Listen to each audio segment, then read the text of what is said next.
The capital நண்பர்களுக்கு வணக்கம். நான் உங்கள் நிரஞ்சன். தமிழ்நாடு சட்டப்பேரவை தேர்தல் முடிவுகள் படி தமிழ்நாட்டுடைய அடுத்த சீஃப் மினிஸ்டர் விஜய் தான். ஆட்சி அமைக்கிறதுக்கு தேவையான அந்த 1-2 இடங்கள் கொஞ்சம் எழுபறியில் இருந்தாலும் கூட ஆப்வியஸ்லி வெளியிருந்து ஆதரவு அப்படின்றது கண்டிப்பா கிடைக்கதா போகுது. அது யாருக்கு கிடைக்க போகுது, யார் மூலியமா கிடைக்க போகுது அப்படின்றதெல்லாம் இந்த வீடியோல நம்ம பார்க்க போறோம். அதை விட மிக முக்கியம், தமிழக வெற்றி கழகத்துக்கு முன்னாடி இருக்கக்கூடிய சவால்கள் மிக நிறையவே இருக்கு. அது எப்படி சமாளிக்க போறாங்க, என்னென்ன மாதிரியான சவால்கள்லாம் அவங்க முன்னாடி காத்துக்கிட்டு இருக்கு அப்படின்றதுதான் இந்த வீடியோவில் நம்ம இன்னைக்கு விரிவா கொஞ்சம் அனலைஸ் பண்ணி பார்க்க போறோம். அதுக்கு முன்னாடி நம்ம சேனல் இன்னும் நிறைய பேர் சப்ஸ்கிரைப் பண்ணாம பார்த்துக்கிட்டு இருக்கீங்க. உங்களுக்கே தெரியும், உங்களுடைய ஆதரவை நம்பி மட்டும்தான் டெல்லியில இருந்து இயங்கக்கூடிய முதல் தமிழ் யூடியூப் சேனல் நடத்திட்டு இருக்கு. இந்த மாதிரியான ரொம்ப ரொம்ப முக்கியமான இன்ஃபர்மேஷன்ஸ் உங்களுக்கு உடனுக்குடன் வந்து சேரணும் அப்படின்னா நம்ம சேனலை சப்ஸ்கிரைப் பண்ணிக்கோங்க. வாங்க இப்போ வீடியோக்குள்ள போகலாம்.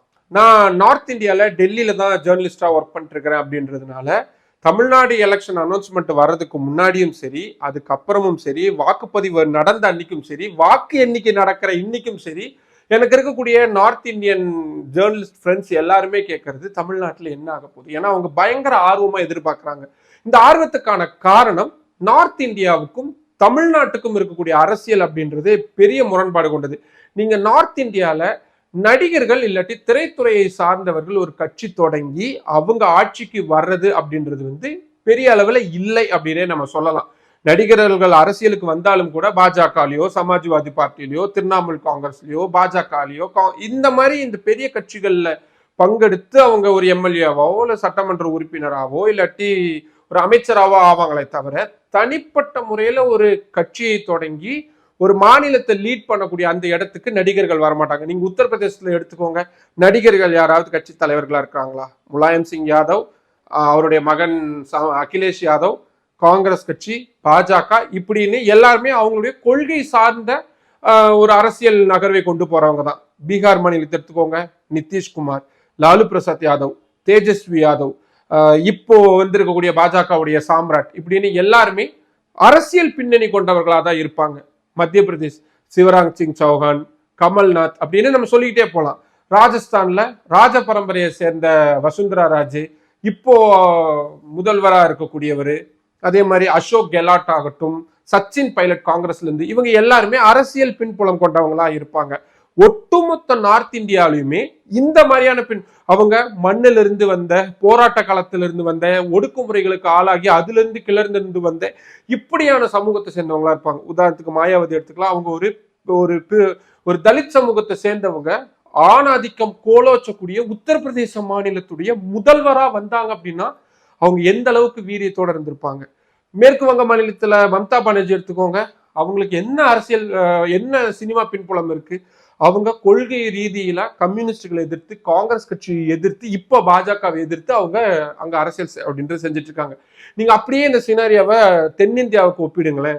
கேரளால ஆப்வியஸ்லி அது பெரிய அளவுல கிடையாது.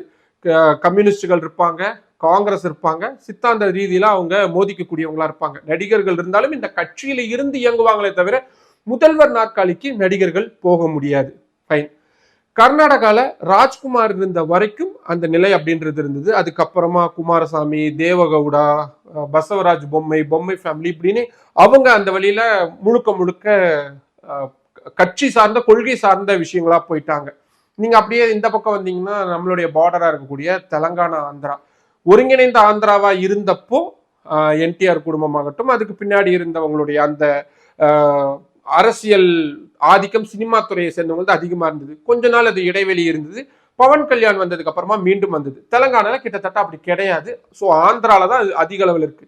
ஆனா நீங்க தமிழ்நாட்டை கம்பேர் பண்ணும் பொழுது, ஒப்பிடும் பொழுது, இடைவெளியே இல்லாம ஒரு 60-65 ஆண்டுகள் சினிமா துறையை சேர்ந்தவர்கள் தான் தமிழ்நாடு அரசியலை நிர்ணயிக்கக்கூடியவர்களாக, கோலோச்சக்கூடியவர்களாக இருந்திருக்கிறாங்க. உதாரணத்துக்கு அண்ணாதுரை அவர்கள், அவரு டைரக்டா சினிமா துறையில நடிகரா இல்லைனாலும் கூட வசனகர்த்தாகவும் நாடகத்துறையை சேர்ந்தவராகவும் தான் அறியப்பட்டிருக்கிறாரு. ஸோ அவரும் திரைத்துறையை சார்ந்தவர் தான். அதுக்கப்புறமா கலைஞர் கருணாநிதி திரைத்துறையை சார்ந்தவர், எம்ஜிஆர் அவர்கள் சினிமாவுடைய உச்ச நட்சத்திரம், அதுக்கப்புறமா ஜெயலலிதா அவர்கள் சினிமாவுடைய உச்ச நட்சத்திரம், எடப்பாடி பழனிசாமின்னு எல்லாம் சொல்லுவீங்க. ஆனா எடப்பாடி பழனிசாமி மக்களால தேர்ந்தெடுக்கப்பட்ட ஒரு முதல்வரா, தலைவரா வரல. அவரு ஜெயலலிதா அவர்களுடைய அந்த 4.5 வருட ஆட்சி காலத்தை கண்டினியூ பண்ணணும், முடிக்கணும் அப்படின்றதுக்காக தான் வந்தாரே தவிர மக்கள் அவரை இன்னும் வரைக்கும், இந்த எலெக்ஷன் வரைக்குமே அவரை தேர்ந்தெடுக்கப்பட்ட முதல்வரா கொண்டு வரவே இல்லை. ஸோ அதனால அவரை நம்ம பெருசா கணக்கு எடுத்துக்க முடியாது.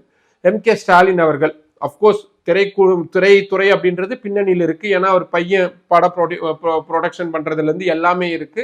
அவருமே ஆரம்ப கட்டங்கள்ல படங்கள்லாம் நடிச்சிருக்காரு. சரி வராதனால அவர் விட்டுட்டாரு.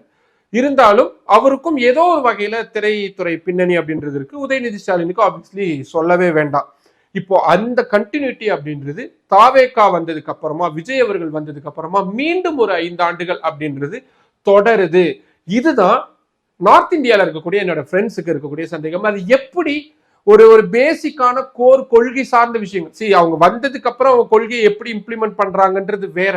ஆனா வர்றதுக்கு அவ்வளோ பெரிய ஒரு கவர்ச்சி அப்படின்றது பயன்படுது. இது எப்படி இந்த இந்த இந்த கான்செப்ட் எங்களுக்கு புரியல. எங்க ஊர்ல அமிதாப் பச்சன் இருக்கிறாரு, பெரிய நடிகர் ஷாருக் கான் இருக்கிறாரு, சல்மான் கான் இருக்காங்க, பயங்கர ஃபாலோவர்ஸ் இருக்கக்கூடியவங்க. இவங்க எல்லாருக்கும் ஒரு குறிப்பிட்ட மாநிலம், விஜய்னா வெறும் தமிழ்நாடு மட்டும்தான். ஆனா ஷாருக் கானுக்கோ சல்மான் கானுக்கோ இவங்களுக்கு நார்த் இந்தியா ஃபுல்லாவே அவங்களுக்கான ஃபேன் பேஸ் அப்படின்றது இருக்கு. அவங்ககிட்ட பண பலம் இருக்கிறது எல்லாமே இருக்கு. ஆனா அவங்க ஏன் பண்ண மாட்டேன்றாங்க, இதுல எனக்கு புரியல அப்படின்னு கேட்கறாங்க. ஸோ எனக்குமே அது பெரிய பதில் கிடையாது. ஏன்னா கொள்கை சார்ந்து வரும் பொழுது அதனுடைய பிடிமானம் அப்படின்றது ரொம்ப இறுக்கமா இருக்கும் அப்படின்றத நான் ஓரளவுக்கு நம்பக்கூடியவன். சரி, இது வந்திருக்கக்கூடிய கள நிலவரம். சரி, இப்போ மீதம் இருக்கக்கூடிய ஒரு 5 தொகுதியோ 8 தொகுதியோ 10 தொகுதியோ குறைவா இருக்குல்ல, அதை எப்படி சார்ட் அவுட் பண்ண போறாங்க? வேற வழியே இல்லை. ஆப்வியஸ்லி அதிமுகவுடைய கூட்டணியில் இருக்கக்கூடியவங்களோ, அது அன்புமணி ராமதாஸ் பாமகவாகட்டும், ஏன் அதிமுகல இருக்கக்கூடிய இப்ப ஜெயிச்சிருக்கக்கூடிய எம்எல்ஏஸே ஒரு 6-7 பேர் ஏடிஎம்கேல இருந்து பிச்சுக்கிட்டு போய் தாவேகாவுக்கு ஆதரவு கொடுக்கலாம். திமுகல ஜெயிச்சிருக்கக்கூடிய 60-65 பேர்ல ஒரு 6-7 பேர் அவங்க பிச்சுக்கிட்டு போய் கொடுக்கலாம். ஏன்னா இவங்கெல்லாம் போனாங்கன்னா கட்சித்தாவல் தடை சட்டத்தின் கீழே அவங்க பதவி இழக்கலாம். ஆனா அட் த சேம் டைம் இவங்களோட கூட்டணியில் இருக்கிறாங்கல்ல மற்ற கட்சிகள், விடுதலை சிறுத்தைகளாகட்டும், கம்யூனிஸ்டுகளாகட்டும், பாமகவாகட்டும், தேமுதிகவாகட்டும், இவங்க எல்லாருமே ஒருவேளை இவங்கள ஒருத்தரோ இல்லை எல்லாருமாவோ 2-3 பேரோ போய் விஜய்க்கு ஆதரவு கொடுக்குறாங்க அப்படின்னா ஆப்வியஸ்லி அது ரொம்ப ஈஸியா இருக்க போகுது. இல்லாட்டி அதிமுக வெளியிலிருந்து ஆதரவு தெரிவிக்கிறதுக்கு வாய்ப்பு இருக்கு. நாங்க உங்க கூட்டணிலாம் நாங்க கிடையாது, எங்களுக்கு ஆட்சி அதிகாரம் அதெல்லாம் எதுவுமே தேவையில்லை, நாங்க வெளியிருந்து வேணா நீங்க ஆட்சி நடத்துறதுக்கு அனுமதி வழங்குறோம் அப்படின்னு வேணா சொல்லலாம். உடனே உங்களுக்கு ஒரு கேள்வி வரும், ஏங்க இதெல்லாம் சாத்தியமா அப்படின்னு. சாத்தியம்தான். ஏன் டெல்லியில ஆம் ஆத்மி கட்சிக்கு காங்கிரஸ் இப்படி வெளியிருந்து ஆதரவு தெரிவிச்சிருக்காங்க. பல தருணத்துல பல மாநிலங்கள்ல இப்படி நடந்திருக்கு. பீகார் மாநிலத்துல எதிரும் புதிருமா இருந்த நிதிஷ்குமாரும் லாலு பிரசாத் யாதவும் பாஜகவை எதிர்க்கணும், காங்கிரஸை எதிர்க்கணும்ன்றக்காக ஒன்னா கூடி இருக்கிறாங்க. ஸோ இது நடக்காது அப்படின்னு சொல்லவே முடியாது. மகாராஷ்டிரா மாநிலத்துல தேசியவாத காங்கிரஸும் சிவசேனாவும் கை கோர்த்தது எல்லாமே இந்த கணக்கில். ஸோ அரசியல்வாதிகளை பொறுத்த வரைக்கும் அவங்களுக்கு ஆதாயம் வருது அப்படின்னா எதையும் செய்யறதுக்கு தயாராக இருப்பார்கள். ஸோ தமிழ்நாட்டிலையும் அது நடக்கிறதுக்கான வாய்ப்பு இருக்கு. ஸோ ஓகே, இது கிளியர் ஆயிடுச்சு. ஸோ அடுத்த சிஎம் விஜய் தான் அப்படின்றத எந்த மாற்று கருத்தும் கிடையாது. சரி, அடுத்தது என்ன மாதிரியான சவால்கள் தாவேகா முன்னாடி இருக்கு? மெயின் விஷயம் அரசு இயந்திரத்தை நடத்துறது அப்படின்னு. ஏன்னா இது வரைக்கும் திமுக அவங்களுடைய அதிகாரிகள் அவங்களுக்கு தோதுப்பட்ட ஆபீசர்ஸ் எல்லாத்தையுமே வச்சிருப்பாங்க. ஸோ முதல் விஷயம் அதை மாற்றணும். உதாரணத்துக்கு இப்போ தமிழ்நாட்டுக்கு நிரந்தர டிஜிபி அப்படின்றது கிடையாது. ஸோ ஃபர்ஸ்ட் எடுத்தோம்னா அதை பண்ணணும். அது பண்ணணும்னா அதுக்கு என்னென்ன மாதிரியான விஷயங்கள்லாம் இருக்கு அப்படின்றத தெரிஞ்சுக்கணும்.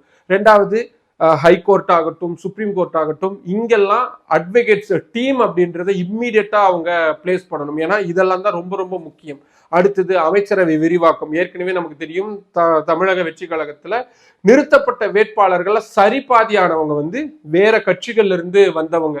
ஸோ ஆப்வியஸ்லி அவங்க பதவியையும் அந்த அதிகாரத்தையும் அங்கீகாரத்தையும் எதிர்பார்த்து தான் அங்க வந்திருக்கிறாங்க. ஸோ அவங்க ஒரு மாதிரி போட்டி போடுவாங்க. அதைய அவர் சமாளிக்கணும்.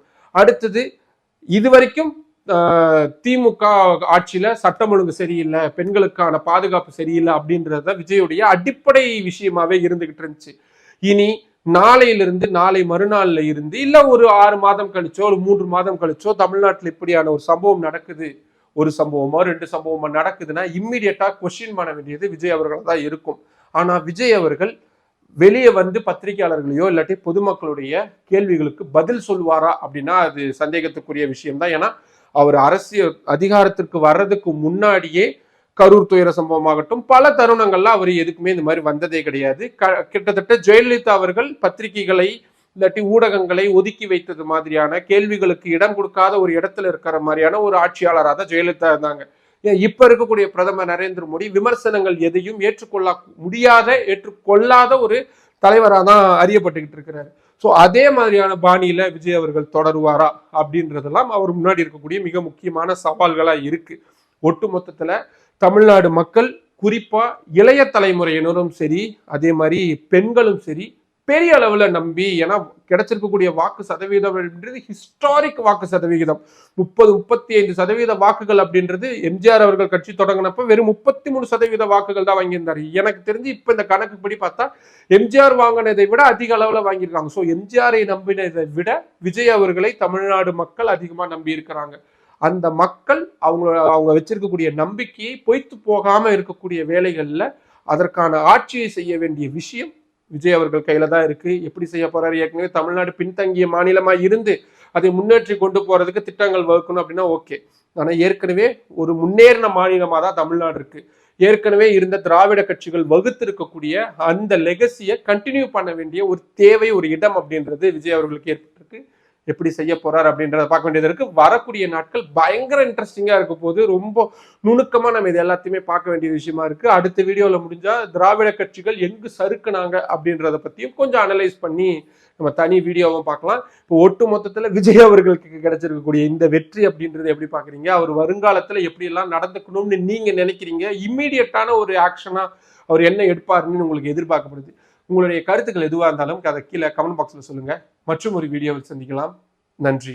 நம்மளோட கேபிட்டல் சேனல்ல இன்னும் நிறைய பேர் சப்ஸ்கிரைப் பண்ணாம பார்த்துக்கிட்டு இருக்கீங்க. உங்களுக்கே தெரியும், உங்களுடைய ஆதரவை நம்பி மட்டும்தான் டெல்லியில இருந்து இயங்கக்கூடிய முதல் தமிழ் யூடியூப் சேனல் தான் நடத்திட்டு இருக்கு. இப்போ இந்த மாதிரியான ரொம்ப ரொம்ப முக்கியமான இன்ஃபர்மேஷன்ஸ் உங்களுக்கு உடனுக்குடன் வந்து சேரணும் அப்படின்னா நம்ம சேனலை சப்ஸ்கிரைப் பண்ணிக்கோங்க. நம்ம வீடியோஸ் நிறைய பேர் கொண்டு போய் சேருங்க. லைக் பண்ணுங்க, கமெண்ட் பண்ணுங்க. உங்களுடைய ஆதரவை அதிக அளவில் தாருங்கள். நன்றி.